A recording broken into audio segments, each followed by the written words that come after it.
বাবাজি, আজকের রাতটা হলো 14ই শাবান, দিবাগত রাত। যে রাতটিকে আল্লাহ পাক রব্বুল ইজ্জাত স্বীকৃতি দিয়েছেন, যারা পাপী আমি আল্লাহ তাদের পাপ মাফ করব, যারা রুজি চায় আল্লাহ আমি তাদের রুজি দেব, অসুস্থ যারা আছে যদি আমি আল্লাহর কাছে দোয়া চাই আমি আল্লাহ তাকে শেফা দেব, সন্তান যদি চায় আমি আল্লাহ সন্তান দেব, যদি কেউ বিবি ভালো চায় ভালো বিবি দিব, কেউ যদি মনে করে ভালো স্বামী দিব তো ভালো স্বামী পাবে অবশ্যই।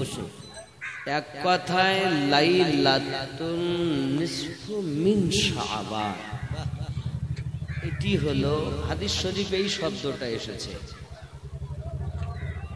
মধ্য শাবানের দিবাগত রাত, মানে 14ই শাবান দিবাগত রাত। এটি হলো ফজিলতপূর্ণ। 5টি রাতে আল্লাহ পাক দোয়া কবুল করেন, তার মধ্যে লাইলাতুন নিসফু মিন শাবান একটি। এই রাতটা এমন, আগামী 14ই শাবান পর্যন্ত কে কোথায় খাবে সেটাও আজকের রাতেই লিপিবদ্ধ হবে। আজ আমি এখানে যে এসেছি খেয়েছি এটা আজকে লেখা হয়নি, গত 14ই শাবান রাতে লেখা হয়েছে।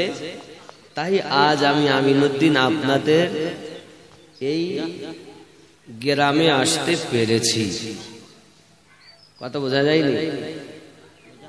কতজন জন্ম নিবে মেয়ে সেটাও আজকে রাতে লেখা হয়, কতজনা ছেলে তাও আজ রাতে লেখা হয়।